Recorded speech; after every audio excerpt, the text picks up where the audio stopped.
Akhir tahun 2025 seharusnya menjadi penutup yang manis dalam perjalanan hidup saya. Setelah 7 tahun pernikahan, penantian yang panjang itu akhirnya seperti dijawab. Suatu malam, dengan mata yang berbinar dan senyum yang sulit ia sembunyikan, istri saya mengatakan bahwa dirinya hamil. Dunia seakan berhenti sesaat. Hati saya penuh. Air mata jatuh tanpa bisa ditahan. Rasanya seperti Allah menjawab semua sujud panjang, semua doa yang lirih di sepertiga malam, semua kesabaran yang kami coba jaga selama bertahun-tahun. Hari-hari setelah itu terasa berbeda. Kami mulai membayangkan hal-hal kecil yang dulunya hanya menjadi angan. Suara tangisan bayi di rumah, langkah kaki kecil berlarian, panggilan ayah yang selama ini hanya hidup di imajinasi. Kami bahkan sudah mulai menyusun rencana, walau usia kandungan baru berjalan sekitar 1 bulan. Namun, takdir Allah berjalan dengan cara yang tidak pernah bisa kita tebak. Sekitar 1 bulan lebih kehamilan, ujian itu datang begitu cepat. Istri saya mengalami keguguran. Sekali lagi dunia ini terasa runtuh. Rasanya lebih sakit dari sekedar menunggu. Karena kali ini, kami sudah sempat merasakan bahagianya. Sudah sempat menyentuh harapan itu, lalu Allah mengambilnya kembali. Rumah terasa sunyi. Hati terasa kosong. Air mata menjadi teman di banyak malam. Saya melihat istri saya mencoba tegar. Tapi saya tahu di dalam hatinya ada luka yang dalam. Dan sebagai suami, saya pun merasa gagal melindungi kebahagiaan kecil yang baru saja hadir di hidup kami. Saya pikir ujian itu sudah cukup. Ternyata belum. Awal tahun 2026, di tengah kondisi mental kami yang masih rapuh, saya justru mendapat kabar yang semakin menghancurkan. Setelah melakukan pemeriksaan di salah satu rumah sakit jantung di Tasikmalaya, dokter menyampaikan bahwa saya didiagnosa kemungkinan mengalami kebocoran jantung dan harus segera dirujuk ke Rumah Sakit Hasan Sadikin Bandung untuk dipastikan. Saat itu, mental saya benar-benar hancur, sehancur-hancurnya. Dalam pikir saya, semuanya seperti gelap. Saya membayangkan istri saya yang baru saja kehilangan calon buah hati, sekarang harus menghadapi kemungkinan suaminya sakit jantung. Saya merasa takut tidak bisa menjadi suami yang kuat, takut menjadi beban, takut masa depan terasa semakin berat. Perjalanan ke Bandung bukan hanya perjalanan fisik, tapi perjalanan batin yang sangat panjang.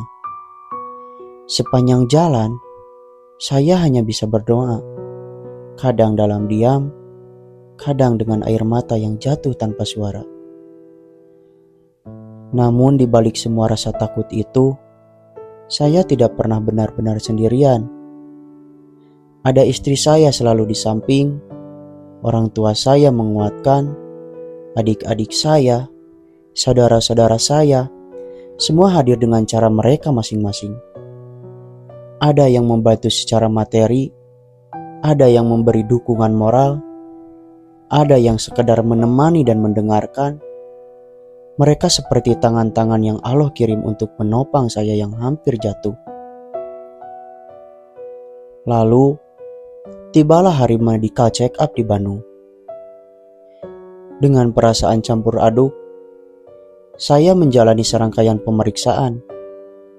Setiap detik menunggu hasil terasa sangat panjang. Hati saya berdebar, pikir saya dipenuhi berbagai kemungkinan terburuk. Sampai akhirnya dokter menyampaikan hasilnya. Qadarullah, atas pertolongan Allah, Jantung saya dinyatakan sehat. Tidak ada kebocoran seperti yang sebelumnya didiagnosa. Saya terdiam. Istri saya menatap saya. Air mata kami kembali jatuh. Tapi kali ini bukan karena sedih. Kali ini karena lega, karena syukur, karena Allah menunjukkan bahwa di balik ujian yang bertubi-tubi masih ada rahmat yang begitu besar. Hari itu saya benar-benar belajar satu hal. Ketika hati kita merasa hancur, Allah sebenarnya sedang menyusun cara lain untuk menyelamatkan kita. Saya sadar, mungkin Allah mengambil calon anak kami, tapi Allah menjaga saya agar tetap sehat. Allah menahan satu kebahagiaan, tapi Allah menyelamatkan banyak hal yang tidak saya sadari. Dan di saat saya merasa paling rapuh, saya justru melihat betapa kayanya saya. Kaya dengan keluarga yang luar biasa, kaya dengan istri yang begitu sabar dan kuat, kaya dengan orang-orang terdekat yang tidak pernah lelah menguatkan. Sekarang, ketika saya menoleh ke belakang, saya tidak lagi melihat 2025 dan awal 2026 sebagai masa paling gelap dalam hidup saya. Saya melihatnya sebagai masa di mana Allah paling dekat dengan saya. Masa di mana saya paling sering menangis dalam doa. Masa di mana saya benar-benar belajar arti sabar, syukur, dan tawakal. Karena ternyata di balik rasa kehilangan, di balik rasa takut, di balik hati yang pernah hancur, Allah sedang mengajarkan saya suatu hal yang sangat berharga. Bahwa kita boleh merencanakan, boleh berharap, tapi pada akhirnya yang paling indah adalah apa yang Allah tentukan. Dan hari ini, setelah semua gelombang itu berlalu, saya dan keluarga memutuskan untuk melakukan sebuah perjalanan kecil. Kami menuju salah satu pantai di Pangandaran. Bukan sekedar untuk berlibur, tapi untuk merefresh pikiran, memulihkan kembali energi, dan menenangkan hati yang sempat lelah oleh banyak peristiwa. Perjalanan ini terasa berbeda. Jalan yang kami lalui bukan hanya jalan menuju pantai, tapi seperti jalan menuju hati yang lebih tenang. Setiap hembusan angin, setiap pemandangan yang terlewati, terasa seperti pengingat bahwa hidup harus terus berjalan. Teman-teman, hari ini kita akan berangkat menuju Pantai Pangandaran.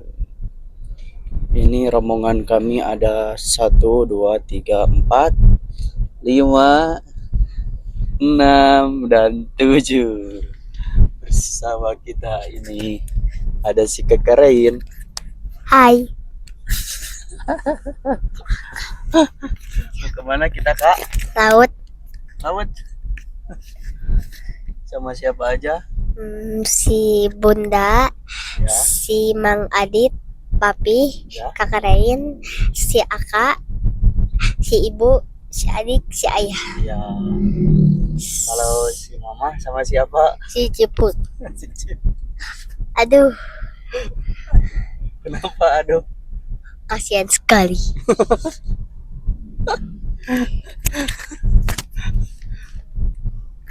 Teman-teman, sebelum melanjutkan perjalanan, kita jajan dulu bersama si kakak.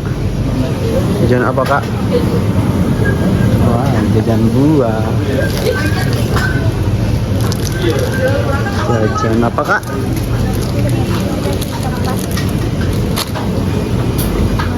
Rasa coklat. Sambil waduh, jajan terus.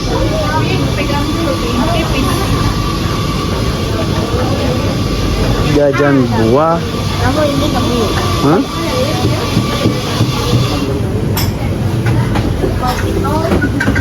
Ini pasukan kita, guys.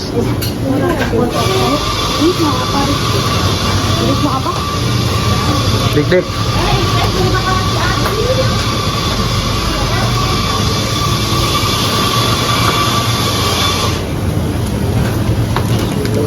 Udah belum? Udah lah. Udah. Buah udah.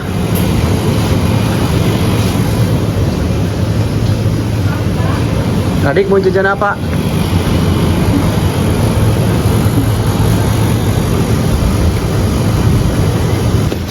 Udah jajannya? Udah. Bayar-bayar dulu tuh bos. Ya. Lagi dibayar. Hah? Jajan apa? Banyak. Sosis keju. Sosis keju. Mana uangnya? Nih uangnya nih. Banyak. Oh. Uang si ibu itu. Guys, kita lanjut lagi menuju pantai. Setelah jajan bersama Suter Karya. Jajan apa kak? Kak, cobain sosisnya, cobain. Mantapnya. Aduh, makan sosis. Semua cinta sosis. Kak.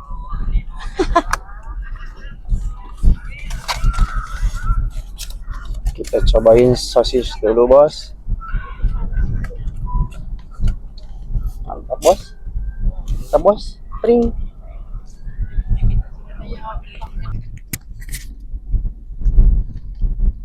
Setelah melakukan perjalanan 4 jam, akhirnya nyampe di gerbang Pangandaran. Dan ini Rumput. keberangkatan ke Pangandaran Rumput. yang ke berapa ini kak? Ke 251.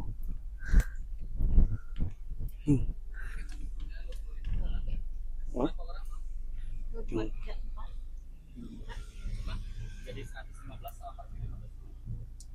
Teman-teman, untuk masuk ke pantai Pangandaran 20.000 per orang. Dan ini ada yang ngumpet. Aduh, ketahuan.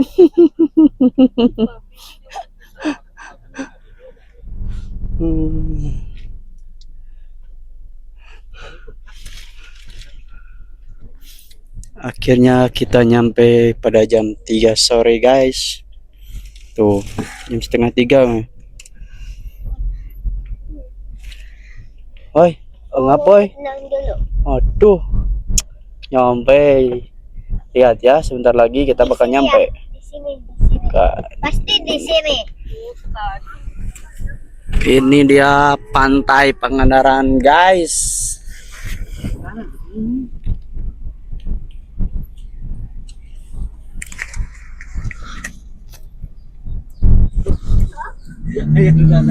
Kak, kakak, Dadahin, kakak. Dadahin, so. yuk kak keluar kak. Di video. Kak si Bunda video. So.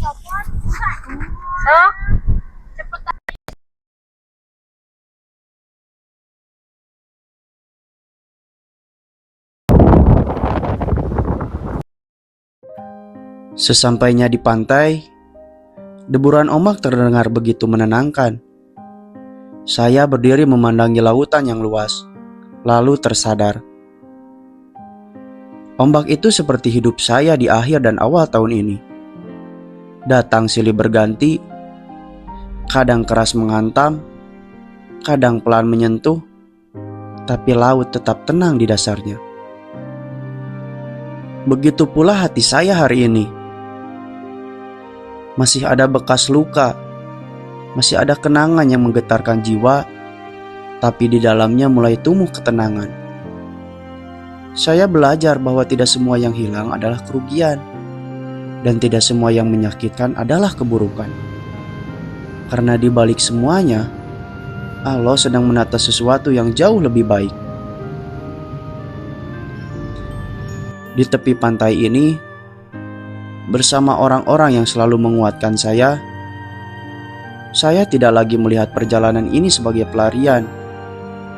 Saya melihatnya sebagai bentuk syukur. Syukur karena masih diberi kesehatan. Syukur karena masih diberi keluarga yang lengkap. Syukur karena masih diberi kesempatan untuk merasakan angin laut, suara ombak, dan tawa bersama. Hari ini, saya tidak membawa beban. saya membawa pelajaran. Dan saya percaya, setelah semua yang telah kami lewati, kebahagiaan yang Allah siapkan di depan sana akan terasa jauh lebih indah.